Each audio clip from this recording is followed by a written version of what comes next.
Democratic places and they're going, oh, there's no violence here. Obviously, that's why it's a Republican view, because it's what works. People told me that I was a devil worshiper, that I was satanic. They threatened to beat up my dad the minute he came back from DC. I have 50 nuns with Trump hats to my left. I agree with you, but we have to look at it this way. Hannah Blumenshine, thank you very much for coming on to the show today. You're the admin for the Young Republicans of Illinois Facebook page. And before we move on any further than that, how did you wind up in this position in the first place as a Republican and as the admin of that page? Republican's a long story, but admin, we actually went to a meeting for the Republicans of ISU. And my dad was speaking there, and obviously I'm out of college. I was just sitting there because I love anything Republican I'll go to. And I just thought, I was like, they do have a Facebook group for young Republicans in college, but there are a lot of young Republicans that are not in college, that aren't getting invited to these events, that don't know the local news, that don't... have a community to go to on Facebook. So that's when I started it. And partially because Darren Bailey was having a parade and we needed numbers. And I was like, I can get numbers on Facebook. So, but it's just the camaraderie of it all, because I feel like Facebook sometimes can be a deep, dark place. So Divisive. I wanted people to have a place that they could go to and feel safe to have conversation. Got it. And just for the listeners, so they understand exactly who you are, tell them who your dad is. So my dad is David Paul Blumenshine. He has run for state rep twice against Dan Brady. He's also the regional coordinator for Darren Bailey's campaign. If you don't know who Darren Bailey is, he is a man from Xenia, Illinois. He's a senator. He's running for governor. He also has a conservative show on 92.9 every Sunday from 1 to 3. Your dad, not Darren. Oh, yeah, my dad. Sorry, let me clarify. Sorry. You're good. Okay, so that's very interesting. Yep. You were brought up in this political world, it seems. Yeah. But only recently you became Republican, you said. Yeah, so I'm 23, and so I grew up in a very left point of view. I was in the theater world since the time I was 7. I was constantly in shows. And I loved growing up in the theater world. But there was really only one side. And I just went with that side. Everybody else was going with what they felt was there, and that was the information I was getting, and that was the only portal I was getting it through. My dad didn't, I think, want to sway my decisions when I was young. He wanted me to make my own decisions and what I believed in, and at that time I was very left-leaning. And then I turned 18 and Trump got elected, and I've never seen, obviously for both of our lives, the media has been such a driving force in the way we think. But I'd never seen the media drive so hard against somebody, and I wanted to know why. And then when I started doing my research and why, I was like, this doesn't make sense. Like, why are we hating this man so much when he's doing such a good thing for this country? He might not be the nicest person in the world, but his numbers are showing. So why are we doing this? And once I figured out that the media drove the agenda, I started leaning farther and farther and farther right. So very interesting. Yeah. Oh, that's so interesting that the Trump presidency and the Trump campaign probably more than anything. Yeah, it made me right, which is crazy because I've heard many a time that the Trump presidency made people left, but it made me a righty, so. Very interesting. Okay, so today I want to talk about the Republican ways of thinking, philosophies, practices, principles, values, things like that, because it's obviously you know a lot about those things, and I'm going to do my best to be, more open-minded and not too biased or anything. So we'll just see where this goes. And I'd like to start with a fundamental question, which is, what do Republicans even believe the primary role of government is? And I think that's where the divide begins between the parties. So I think that what the Republican view and more of the conservative view is that we have gone so far away from the Constitution and the idea of checks and balances. And what I mean by that is that we are now seeing government takeover and government control like no other.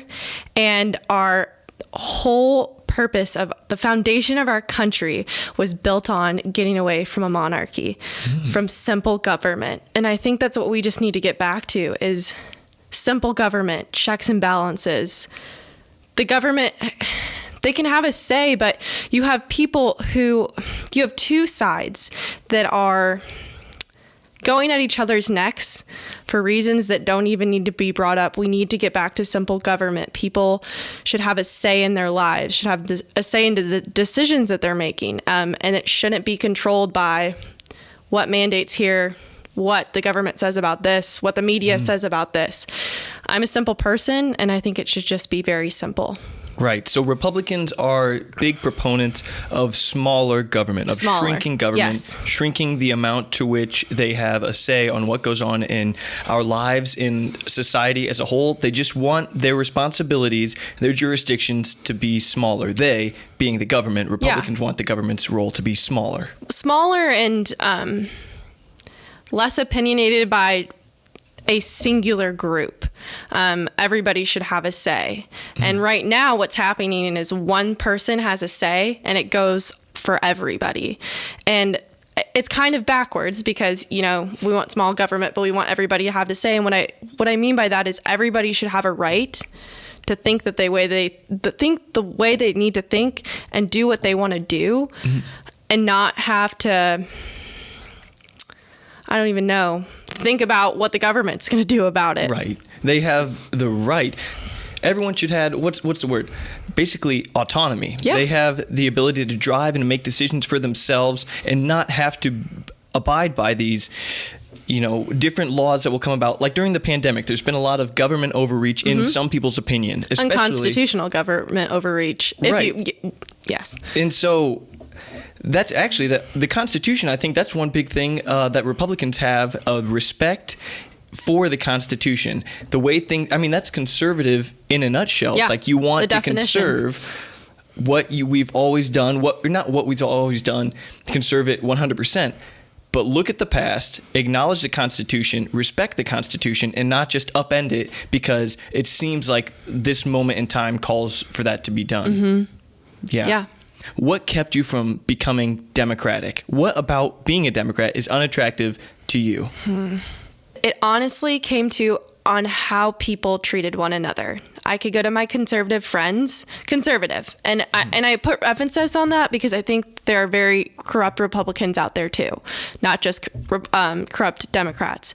But I had conservative friends who, no matter what walk of life, no matter what color your skin is, no matter what religion you had a place at their table. Now they might not agree with you, but you had a place at their table. And when I look at my Democratic friends, it was my way or highway, and we can't agree to disagree. Either you don't like what I say and I can't be your friend because it's offensive and I feel a certain way. When my other conservative friends were going, no, you can have that opinion. That's your opinion. I have an opinion as well, and we can coexist. So that really brought me to a fork in the road, where I felt welcomed and accepted and appreciated and knew that anybody I had a walk of faith in or a walk of life in, no matter if they're Democratic or Republican, my friends were going to accept them no matter what. But if I went Democratic, I felt like there was judgment. So there was a clear difference in how much they would accept people of different ways of thinking. Yes, just so accepting on the right, just not accepting on the left, which I know sounds crazy because the left is supposed to be the tolerant side. Right. And I got so much back. Every time I bring up a political point to my Democratic friends, there's so much outrage. That's interesting. Okay, you could almost get psychological with that. I don't want to act like that everyone's like that, though. No. I want to play devil's advocate with you a little bit. Yeah. Surely you know some closed-minded conservative people that are much more right than... Oh, yeah. And but that's what I like about, just a free country, is that you can think the way that you want to think. And I also know very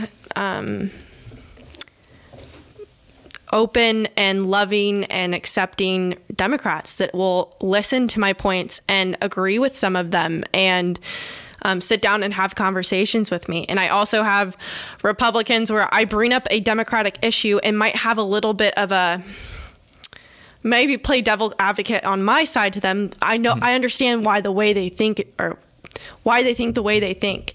But then, well, that's important. The fact that you even care to learn that is important. That says a lot about your maturity, I would say. Well, I just don't want to shut people. Just because I think a different way doesn't mean that I'm going to shut you out until you're wrong and that I don't want to talk to you anymore. That's not how it goes. Why do you think the way you think? And why do I think the way we think? And can we come to a common ground? Because our country is not there right now. It is this side, that side, and there's no common ground. And I feel like if everybody had that ideal, which they don't, like you just said, that's why we're at a standstill where we are in our government. What you're saying is absolutely right. There is a clear divide, and there's not much talking going on. And if, I'm going to sound biased. I probably am. I think that the left is much more resistant to having these civil conversations, debates, if you will, with the right, more so than the right is resistant to it. Well, and that's just, from what I've seen. Granted, I probably, based on the algorithm on Instagram and YouTube and things like that, I probably see more conservative. We both do. Right. But do you agree with me do you think a lot of good could come about if we would just have civil, patient, kind dialogue between the parties? 3 weeks ago, I went to the ISU Democratic versus Republican debate. Oh, I heard about this. And they agreed more than they disagreed. Literally every topic, Democrats would bring up a point and Republicans would go, I agree with you, but we have to look at it this way. Or the Republicans would bring up a point and the Democrats would be, I agree with you, but we have to think about it this way. So they agree on the main points. It's the way of thinking that's different. What you said earlier, psychologically, it's the way that people are going out about the way that they're thinking that's taking them to opposite sides of the court. Have you lost any friends because of your switch to the right side of the aisle? Yep. So my dad went to DC on January 6th. And it was a Wednesday and I was at home, and because of COVID, I was currently working at a school and I had Wednesdays off and I was literally stuck to my phone.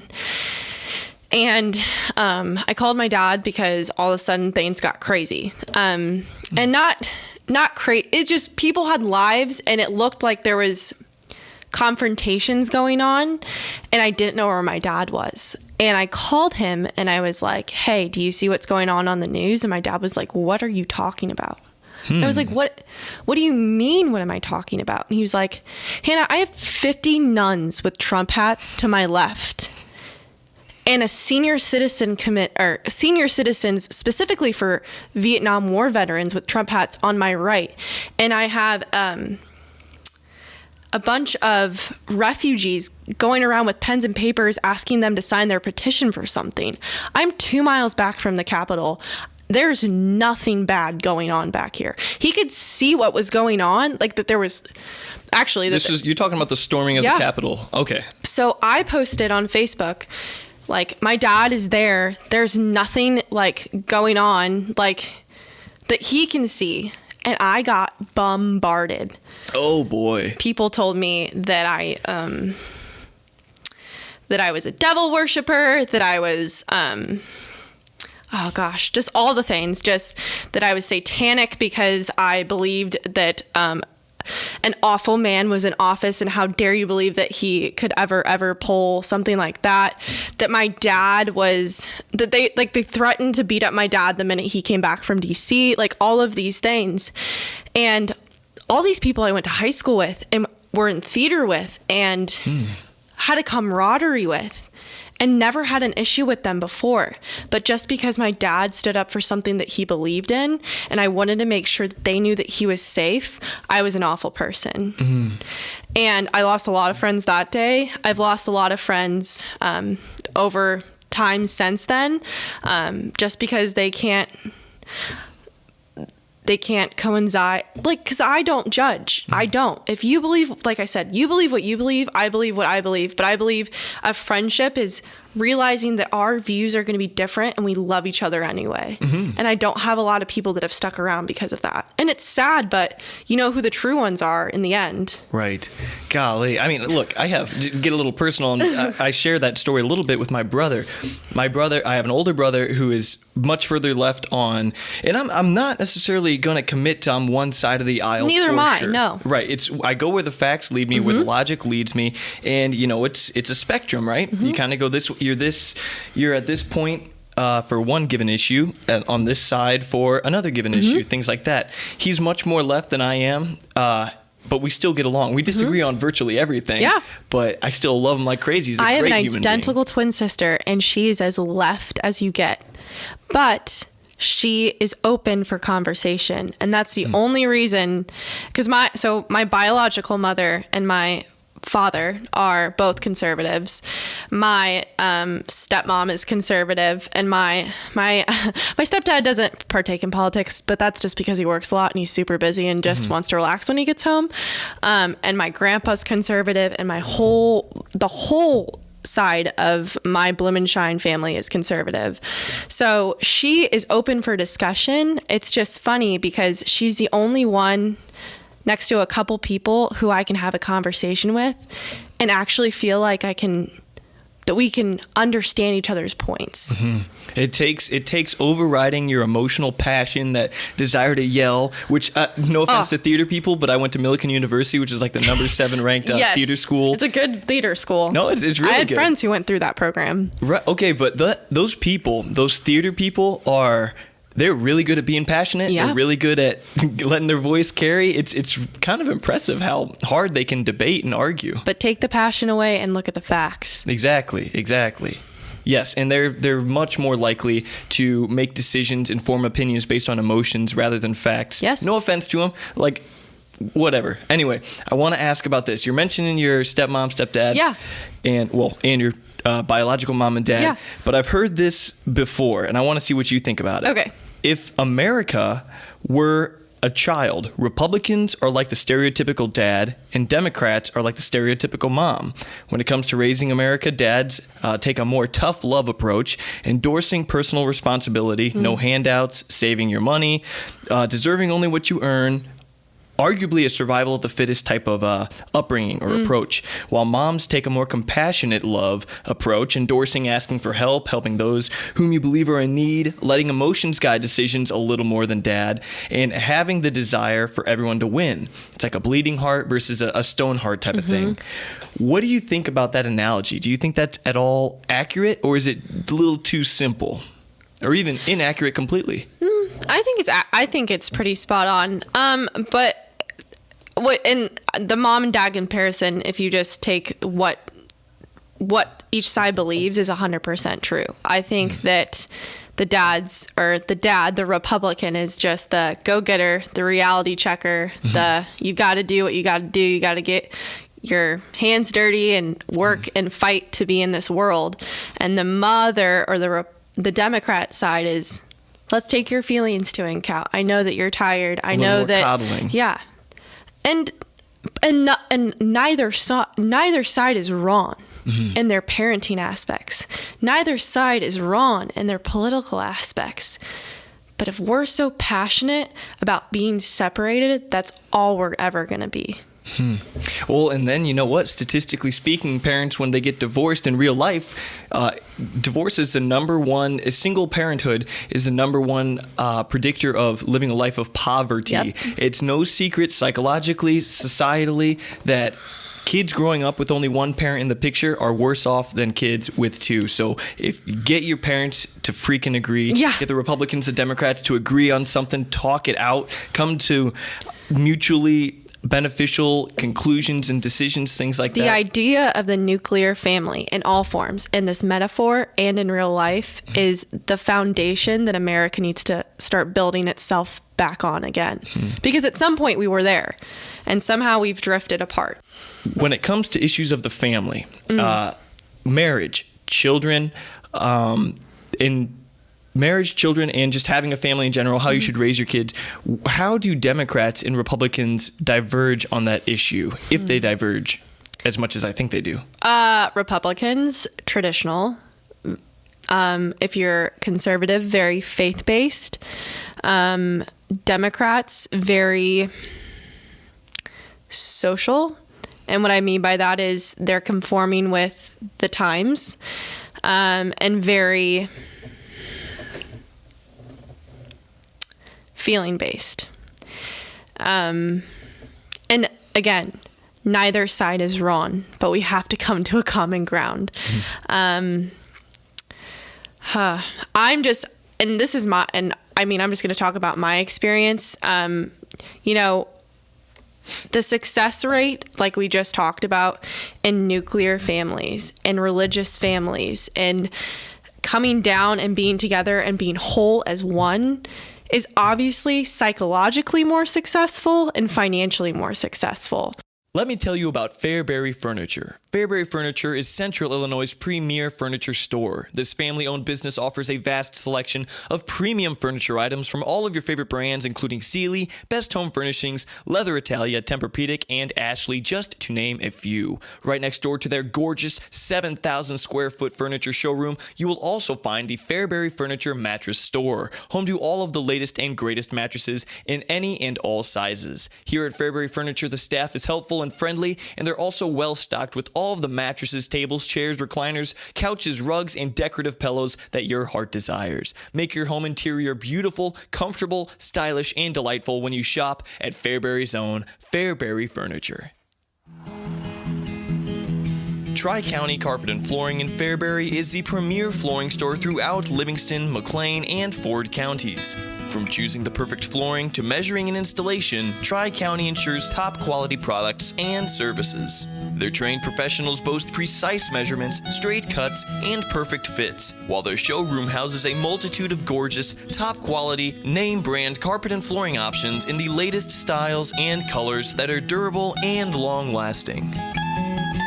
With free estimates, design consultation, and contractor and multi-room discounts, Tri-County in Fairbury is your one-stop shop for all of your home and business flooring needs. Pay them a visit at 19 Jan Lane in Fairbury, Illinois, right off of Route 24, and give them a call at 815-692-3666. Tri-County Carpet, your flooring paradise.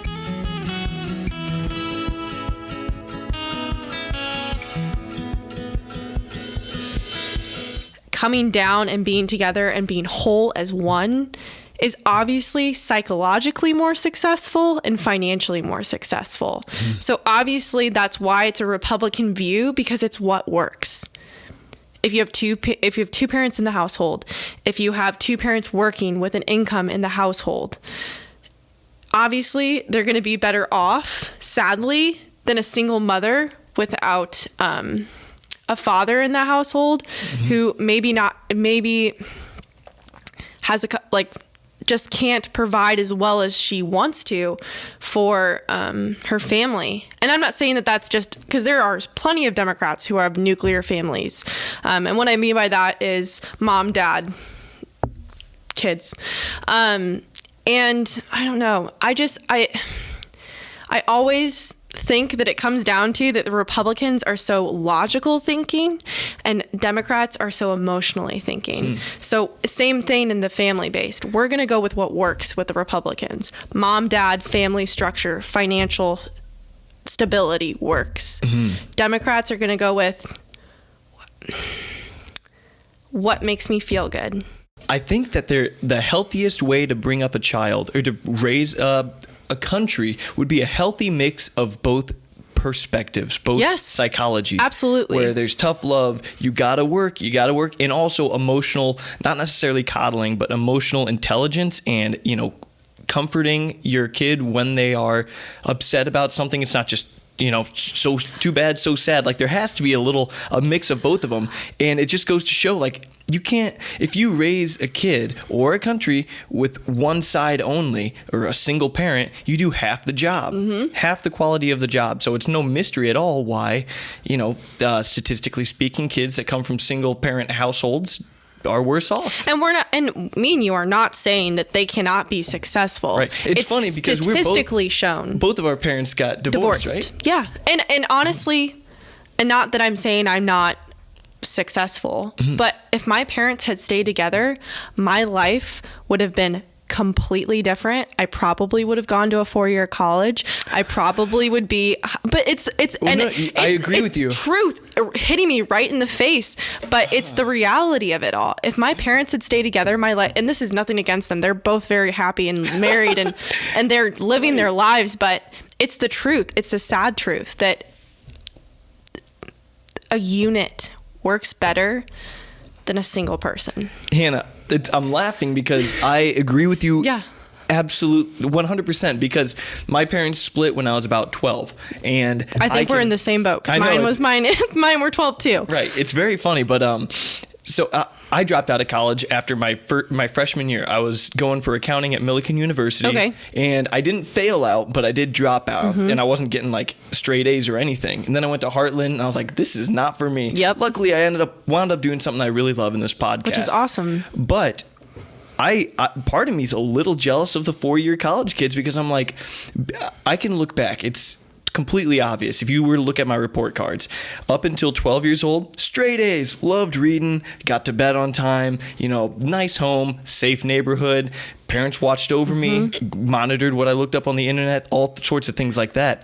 And then right after that divorce, it's, I was going to sleep whenever I wanted because my mom fell asleep and no one else is there to take care of me. And they both felt bad and they didn't want to tell you what to do because and this is nothing against our parents, but they essentially tore our world apart because it was a unit and then it became a singular and a singular. And how do you deal with that? Not only that, I'd love to see the statistics on 4-year college students and how many of them have parents that are still together. That'd be because interesting. I guarantee the number is higher than single parents who are putting their kids through college. Again, I just want to emphasize that it's either way is good, but it's proving the facts and the statistics. And that's why I think the way I think and I vote the way I vote and I feel the way I feel.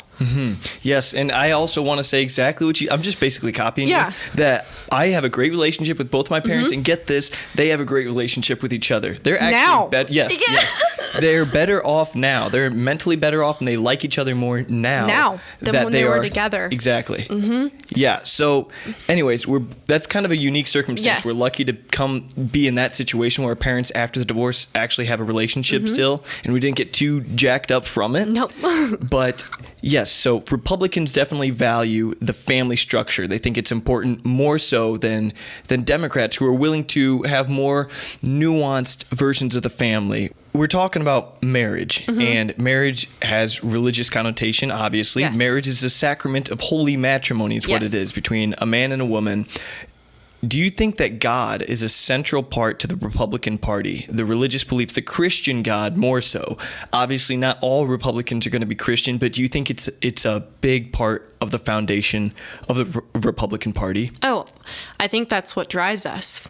I think that if we didn't have God in the center of what we believe in, that the Republican Party, I should say the Conservative Party, ceased to exist. Why do you differentiate between the two of those? Okay, so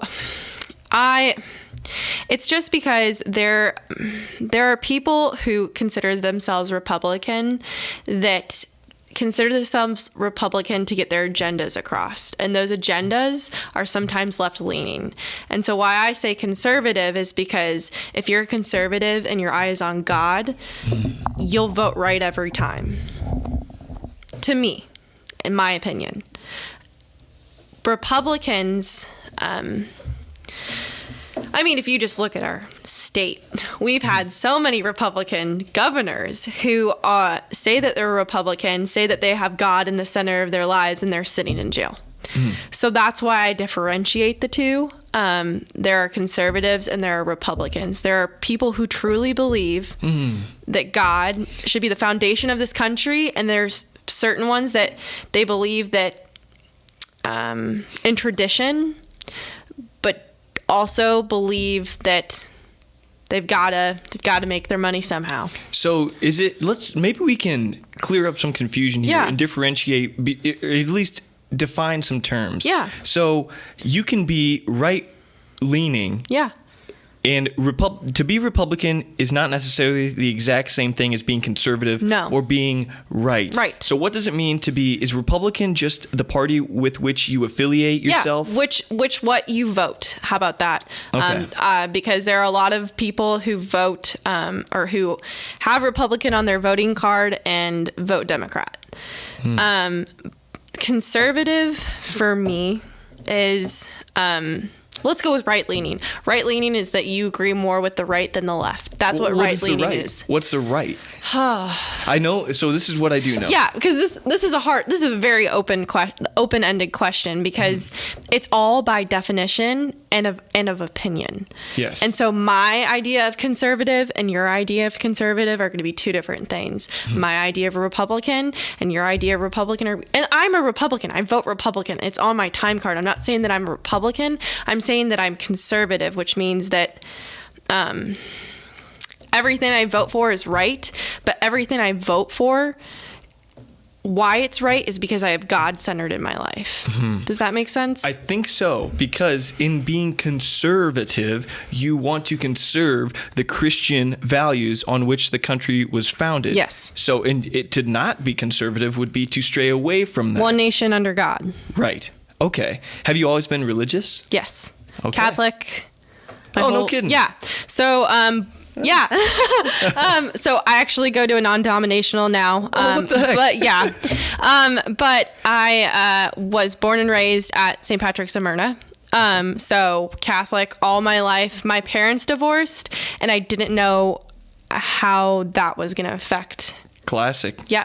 So I went non-denominational, but I do go for Ash Wednesdays. I tend to go about twice a month to Mass. So I consider myself a practicing Catholic as well as a practicing Christian. I will lead worship at a non-denominational church, but you can see me on a Saturday taking the Eucharist. I know that I just love, and this is what's funny, is I just love God so much that I will dedicate my Saturday and Sunday to him. Wow. So and if you put A plus B always equals C. I love God. I love my country. Therefore, I'm a Republican. I love God. I love my country. Therefore, I'm a conservative. What do Republicans think about immigration? Because that's a humongous deal these days. Do they think build the wall, or what's the stance on that? And if you can explain why the stance is what it is, that would be great. Republicans believe in legal immigration. Okay. Come into this country legally like hundreds and thousands of people do every year. I do not believe in illegal immigration. I believe that every person in the whole world deserves the white picket fence and the shot at life. But I believe that you should do it legally.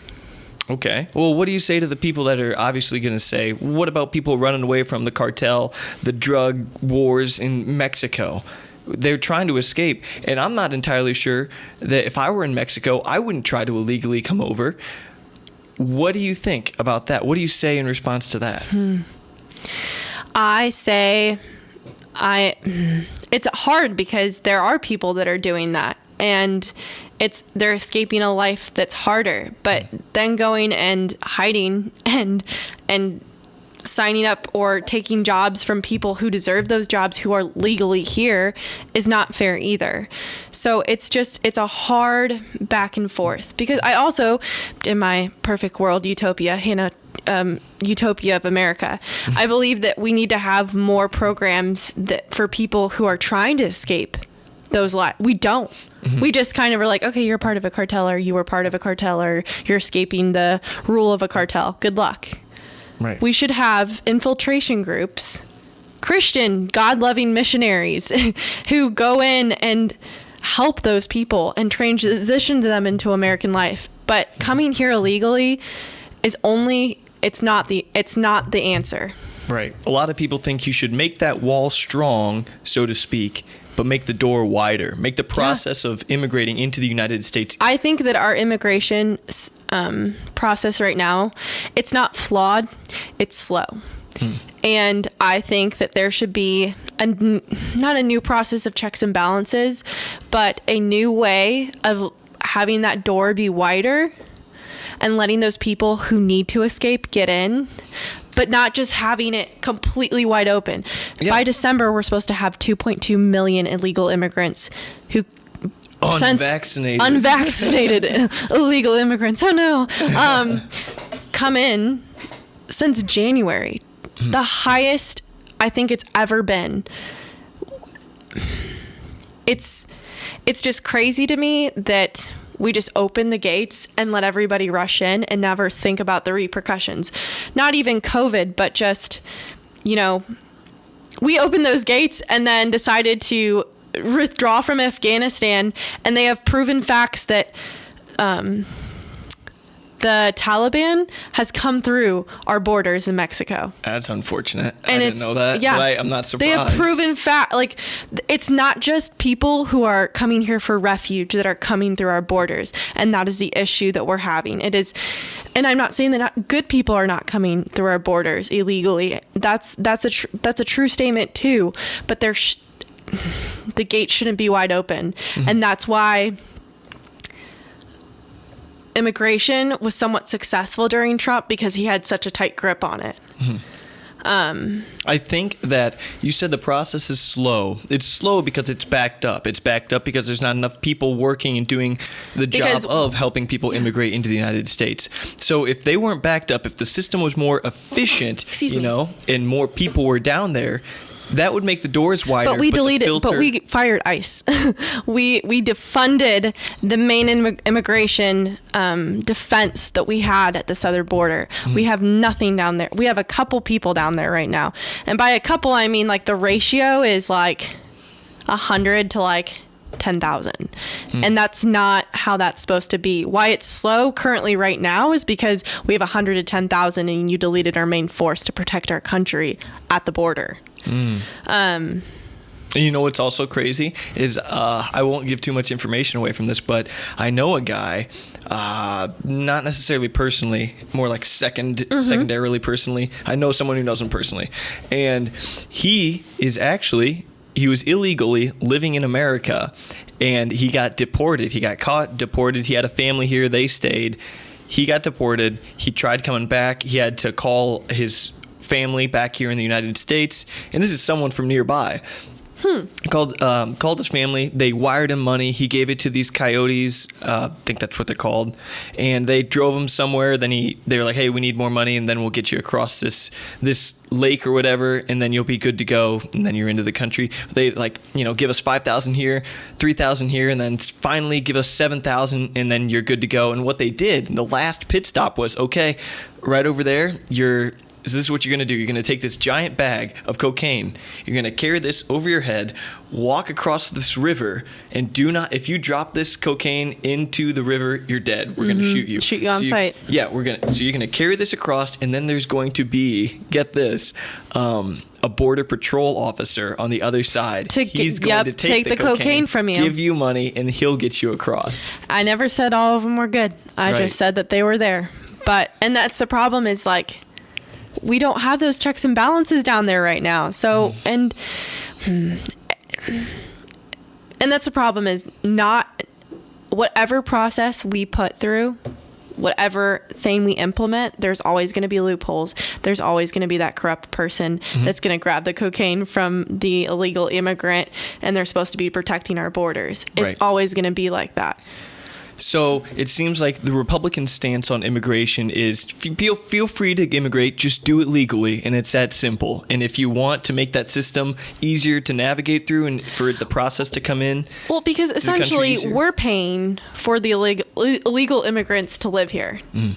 but Joe Biden wants to, I don't know if it's still a thing, but $450,000 per illegal immigrant family. I think he denied I that. know he denied it, but he said it. So what I'm going to say is that where would that money come from? It's coming from me and you. It's not coming from them. It's not coming from the $1.7 billion or $7 trillion bill that's going to not raise our taxes, and inflation's not going to happen. It's coming from me and you. Right. And that's not you. And that's a problem with it. You shouldn't come to this country illegally and then expect somebody who's lived here legally and is fighting the good fight and trying to raise a family or get by with what's going on in the world, expect to pay for you to live here. And that's why Republicans want you to come into this country legally. Well, speaking of taxes then, what is the Republican stance on taxes in yours personally? Do you think that taxes are a necessary thing? Do you think that they're only good if they're really small? Or do you think that they should be relatively large? Because on the left, it seems like the progressive tax, for instance, they want the rich to be taxed higher and the poor to be taxed less, a lot less, if not nothing at all, and then all that tax money gets redispersed to those in need accordingly and to various programs and things like that. I guess I'm kind of a old school person with this, and we are taxed, or it's taxed without representation. We have been taxed so much that we're just used to it now. And it's such a crazy thing to me, because one of the reasons why we founded this country is because we were taxed out of the wazoo for no reason. I believe that smaller taxes, but the progressive tax is hard because I don't think taxing the richer is going to be the solution, because the rich are still going to be rich. I think that I believe in a zero-based budget. And what I mean is that we really need to start looking at what we're spending our money on and why we're spending our money on it and why we're getting taxed for the way we are taxed. Because politicians have gotten away with just the bills overnight, taxing us out of the wazoo for gas, for everything. Why are we getting taxed that much when we don't have to be? And okay, so we're getting taxed this much so that we can make a new underpass that we don't need in town, that doesn't need to exist, or a new bike trail that, when we have a perfectly good one in Bloomington. We need to know why we're getting taxed the way we are, and people are just like, I'll pay it, whatever. Right. I wish we could vote on what exactly and that's exactly like where are your tax dollars going to go? Let's make a vote. Take a vote. If you want, and Democrats are all about voting. I will do a mail-in ballot vote on what I can tax right now. Or on where your taxes or where my taxes go. Right. No, yeah, I think even at the federal level, there's amazing things that slip by the public's view in what gets funded by our taxes. There's like, studies, these weird studies on animals. Like, there's some weird stuff that goes on. Who was that one? There's one that was like about for dogs and some flesh-eating fly or something, and these dogs had to get put through some pretty horrible... the Fauci thing? Yeah. Fauci was tied up in it. I doubt he even knew about it. No, he just signed the paperwork and now he has to deal with it, but... Yeah, like that type of stuff. That would never fly in a... Yeah, it's like looking through the mail-in ballot of the things that I want to be taxed on. I don't think at the top of my list would be killing beagles with flesh-eating flies. I don't think that would be on the top of my list. For some, maybe, but not for me. So what do you think? And I'll ask you, what do you think about taxes? How much do you think people should be taxed, if at all, if any at all? Do you think it's a necessary thing that we have to pay to contribute to the well-being and improvement of the society around us? Yes, but I want to know where it's going and how much always. And we don't right now. We're just given a percentage. This is how much you pay. And you never see the day or the light of day in that money. I don't believe that we can live without taxes, but I also believe that our taxes aren't going to the right things right now, and we don't have a log of where it's going. Or we say that we have a log, but that log is a 3,000 page bill that also pays for somebody's vacation or somebody extra $20,000 raise on the side. I want to know exactly where my money's going. We say that it's going to the schools. Okay, what is it going towards? What am I paying for? That would be a useful thing for some news agency to do, to like somehow read through the 3,000 page bills that get passed, like House Bill 365, I think was what it was, or something, that did the thing with the police, got passed early in the morning. It was a police reform bill, right? It was, oh gosh, I couldn't even tell you the time, but it was ridiculous. Like, they gave it to them at 9 p.m. and they were expected to read 3,000 pages and vote on it at 2 in the morning. And it's not... And this is not, and I know the senators and the state reps read it, but it's their people who are helping them read it. No, yeah, but like House Bill 365, when they pass that stuff, I wish that some news agency could somehow give us bullet point things that these bills would go towards. That's the whole point. We're not supposed to know what's in them. Isn't that nuts? Like... The transparency that I want. Oh man, I really wish that government could be more transparent. I think the ISBE, the CRT curriculum that they tried to pass or something. Okay. A couple months ago, or it was a school bill. Mm-hmm. And it was 2,000 pages long, and literally in the middle of it had the CRT regulations. Yeah. Did someone find it or something? Yeah, my dad did, and he read it to the school board. Like, this is like, just so you know, this is what's being passed. You guys say that, oh no, CRT's not coming to the school. Well, they're saying that you can do it. And then if it gets passed and no one reads it, because no one reads it, then they can say, hey, it was in there. You agreed on page to it. 1455A in subsection A-double-D-C, it says this. And you're like, what? What do you mean? And right. It's just... It was in the terms and conditions. And I wish, like, they had a bill limit. Like, your bill can only be 50 pages long. I mean, that's not that unreasonable. And it's not, but it's... In this day and age, it sounds so unreasonable, even though it's the most sane thing. It sounds unreasonable and insane because it's always been done this way. It's at least been done this way for so long, passing 1,000-page bills and things. But it doesn't matter. Just because you've been doing it for a long time does not mean it's the best way to do it. I have a question for you, and I know I'm not supposed to, but what do you think corruption happened in our society? That people started to think that they could get away with what they could get away with? So that's the human condition right there. Inside each one of us are the seeds for great evil. Yeah. And it's necessary to acknowledge that. Inside me, I have the capacity to commit the most outrageous crimes. Heinous crimes, yeah. Yes. There's evil inside of each one of us, and you have to acknowledge that. It's called acknowledging your shadow in order to, keep yourself in check. Because sometimes you can start drifting into some really evil things and not know that it's evil because you never knew it was in you. So if you acknowledge that you are capable of terrible things, again, it helps keep you in check. Where do I think that society began to get corrupt, or at least in government, where did it? It was always liable to become corrupt. It's exactly what happened in Britain. We left Britain. Guess what? We're the same human beings that came here. I mean, we're human beings. We still have the same seeds in us, but exactly. We had the same brains, capable of, and we're seeking to do the most good for ourselves. We're naturally greedy, especially during those times where resources were scarce. Yeah, if you could get a level up on someone else or a level up on society and assure that you would be taken care of well and live a good life and your family would be good, you'd be a fool not to take it. When do I think, here's an answer. When do I think things could have taken a corrupt turn, especially in government, when things got bad and resources got scarce and you had to look out for your own, your kin, your family, things like that. And then it's like, okay, we just hit something like a depression in like the 1700s. I, as a member of the elite government who knows what's actually going on because everyone else is peasants, I think that's what they called them at the time. Yeah. I am going to make sure that I start giving more money to myself. And that's going to be in this bill on a page that hopefully no one reads, or at least it's in English write-off. That's very subtle.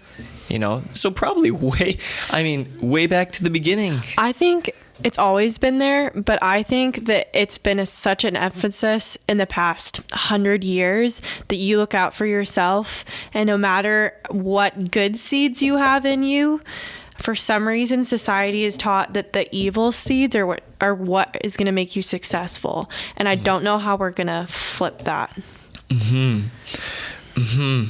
That's deep. Yeah, sorry. Honestly, no, I love it. We should have done we can do a whole nother podcast episode on that. No, because that's almost spiritual at that point. Well, and that's why I think I'm conservative the way I am, is because I just believe that like our divine Father has such a good I mean, he's the all holy, all being, all just the Messiah, and he doesn't want any evil, and he doesn't have any evil in him. But if we don't look to him, evil comes in. So, and that's why, Absolutely. yeah. And that's why I think that the way that I think is that,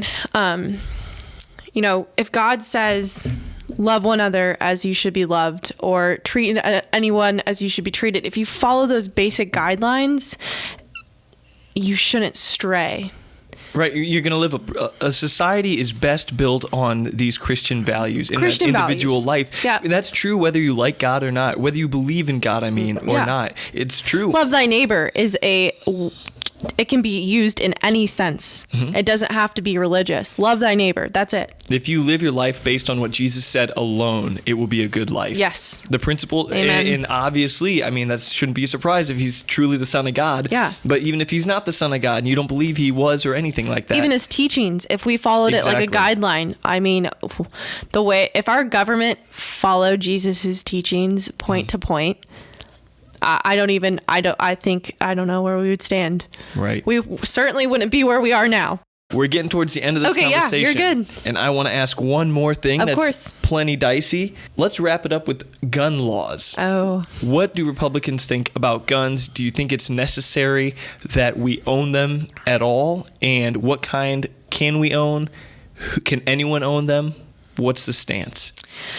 wow. Well, and what a time. I mean, I know this is coming out in a couple weeks, but the Right. Kyle Rittenhouse trial just wrapped up. And so I'm going to talk about the case, and then I'll tell you how I believe. So he was acquitted of all crimes.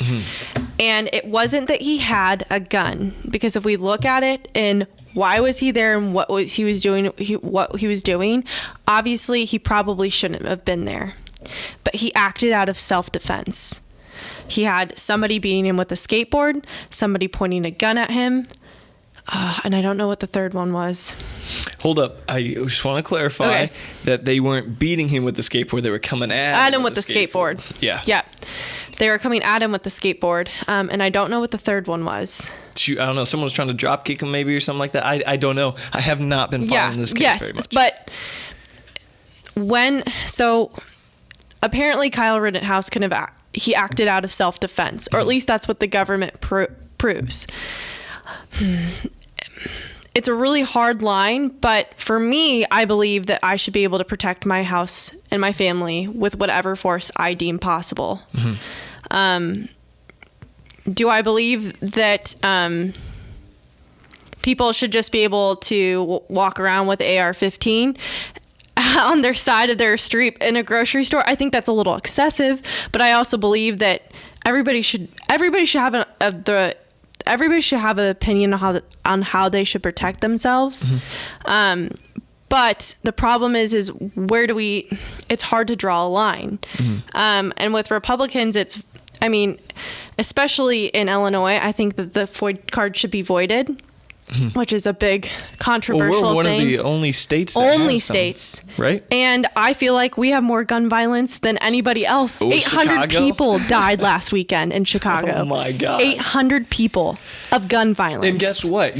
So the people that get the guns too, that pay the money, it's like $400 to go get your 530. 530. Okay. About. You think any of the people that actually need the guns in the inner cities, and then it's like a 4-day course, isn't it, or something like that? Yeah. Yeah. So it's a 4-day course, costs that much money. You think the poor people in the inner cities who need the guns to protect themselves because they're getting shot at more than anyone, do you think that they are going to be able to drive to this place for 4 days, pay the $500 to legally get their gun? No, but they probably Well, in the need police department, so Normal is hiring right now. One of the criteria, even though it's an entry level job, you can start at $60,000. You have to pay $500 to get a FOID card, because in the state of Illinois, to carry a gun, you have to have a FOID card, and we are low on police in Normal. We are extremely low on police in Chicago. And I don't think it's the sole purpose that the FOID card is holding us back, but it's also, if we can't even protect and if we can't even protect ourselves, who's going to protect us? And if we put in people in place to protect us, but we don't have enough people because there's one thing holding us back from people getting it is the financial aspect. And another thing with the FOID card, I applied for one 2 years ago in June. I got mine a year and a half ago. So it took 7 months for them to get it because there's one agency in Illinois, one department agency, one state police department that is running all of the FOID cards each year. One. And they expect it to be regulated and all this stuff. But I don't know. They say that violence is so bad and that, Republicans who have guns are creating all the violence. And then there's inner cities that people are dropping by the thousands each weekend with illegal gun use. These are the most democratic places in the whole state. The most democratic places. And they're going, oh, there's no violence here. And I think 21 children, I think I read that. 21 children died last weekend because of gun violence in the inner city Chicago. 800 people died total in a weekend. That's nuts. Holy smokes. What do you think that making guns more easy to get legally will do for this? So will giving people the ability to legally carry guns somehow help with crime in inner cities? Well, here's the thing. The number one thing that you learn in gun school is don't shoot or don't use your gun unless you absolutely have to. The people who are carrying guns, who really want to carry guns because they respect the weapon, aren't going to go around shooting people. I think it would help because those people who actually respect the gun, the way that there's not a secret way to gun things, but for example, Kyle Rittenhouse, the prosecutor, had his gun on the trigger. If he was a true gun owner and he went through the classes and he knew the steps, he would have never had his hand on the trigger during the jury. The prosecutor, when he had his finger on the trigger. He had the finger on the trigger. Nobody who went through a 4-day class, sat through a 4-day class with a FOID card and had to go through shooting lessons would ever do that. There are people who know how to respect the use of a gun and there are people who don't. And we're not talking about the people who know how to respect using a gun. We're talking about the people who don't. And so I think the regulation shouldn't be on the people who respect how to use a gun, but the people who just want to shoot something and shoot something for no apparent reason. The people who want to protect themselves are never going to harm somebody for no apparent reason. It's harder for the law-abiding people to get the gun than it is for the people who will do it illegally, and that's kind of a weird thing. It's so weird. It's so weird that we can't even protect ourselves, but there's a mass genocide going on in inner cities right now. Well, okay. Do you have anything else to say about the guns, though? Void the FOID. I don't know. Void 2A. I mean, it's all about why are we having the government limit something that should be a personal choice? And that's every single thing that we've talked about. Why does the government have so much control? And it's not because they want to have control of what's actually going on. It's because there's a financially driven reason. What could that be? The $500 that has to be with the FOID card. You have to get it. Well, and you have to get it renewed. And we have so much debt in the state that we need that money. Oh my gosh, so bad. We're never. And I void the FOID, but until somebody gets in there that realizes that we need to have a different way of going about all of the debt, the FOID card's going to be around because it's an extra, I don't know how many dollars in our pockets and that counts in Illinois. So, well, hopefully we can get things straight if we can elect Darren Bailey, right? 2022, standing for you in 2022. Right on. What is it? What's the slogan? Standing for you in 2022. There we go. Yep. Fire Pritzker, hire Bailey. Right on. Well, Hannah Blumenshine, that was a lot of fun. That went all over the place. It was all over the place. Who knows what people are going to say and how they're going to react to this? We're probably going to be demolished on Facebook, but it's okay. I'm all for it. Bring it. As am I. Well, thank you for coming on today. It's been a pleasure. Yeah. Thank you.